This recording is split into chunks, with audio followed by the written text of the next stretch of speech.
Advocate amendment bill में सबसे पहले हमें ये एडवोकेट में ये बताया जाता है, एडवोकेट एक्ट में, कि हम एडवोकेट क्यों हैं। कि हमें पहले एलएलबी करना होता है, फिर हमें एनरोलमेंट के लिए अपने बार काउंसिल ऑफ राजस्थान या जो जो स्टेट है उसके अकॉर्डिंग हमें सनद लेनी होती है, एनरोलमेंट लेना होता है।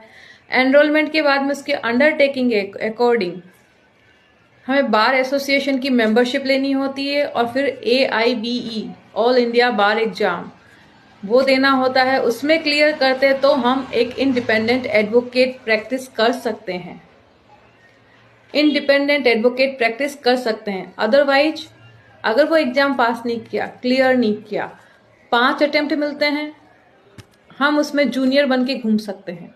कि आपने AIBE एग्जाम क्लियर नहीं किया तो आप एक जूनियर एडवोकेट हैं।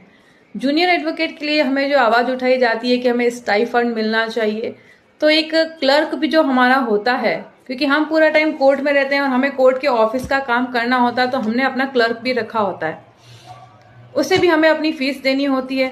लेकिन जो एनरोलमेंट की बात है कि स्टाइफंड देने के लिए जो मुंशी का काम कहते हैं, हम मुंशी का काम करने के लिए जो लड़के रख रखे होते हैं और लोअर जो जूनियर एडवोकेट्स होते हैं उनको हम एडवोकेट कह देते हैं। अब इसके लिए कई कई बार ऐसा होता है कि जो जूनियर बनकर आ जाते हैं, LLB करके AIBE क्लियर नहीं किया, सनद ले ली किसी और के नाम से, और कहने लगते हैं कि हमें ना आपके अंदर असिस्टेंट बन के काम करना है। पूरे कोर्ट में वो हमारा ही नाम लेकर असिस्टेंट बन के काम करते रहते हैं, हमारा ही नाम लेके कोर्ट से है ना बाकी से काम लेते रहते हैं, और खुद फीस खाते हैं, खुद ही काम करते हैं, खुद ही काम चला लेते हैं। जिसे कहते हैं ऊपर कंगूरा जो हमारा लगा रखा है उसका कोई महत्व नहीं होता, केवल नाम है, टैगिंग है, और अंदर सारा काम चल रहा होता है।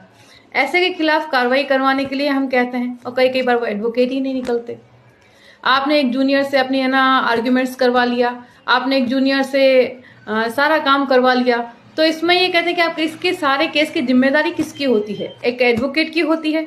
लेकिन उसके अस्तित्व का प्रमाण देना बहुत मुश्किल होता है कि हम एक अस्तित्व में हैं, हमारा जो कार्ड है वो लग रहा है, उसमें हमने कौन सा ना बायोमेट्रिक साइन बनाया है या ऐसा क्या किया है कि हम उसमें अपना प्रमाण दे सकें।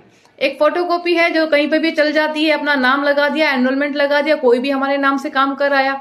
तो एडवोकेट एक्ट के अंदर इस बात को स्ट्रिक्ट बनाने के लिए कुछ और ऐसा अमेंडमेंट करना चाहिए जिससे कि हम अपनी ऑथेंटिसिटी, अपनी लॉयल्टी बनाकर रखें अपने क्लाइंट से।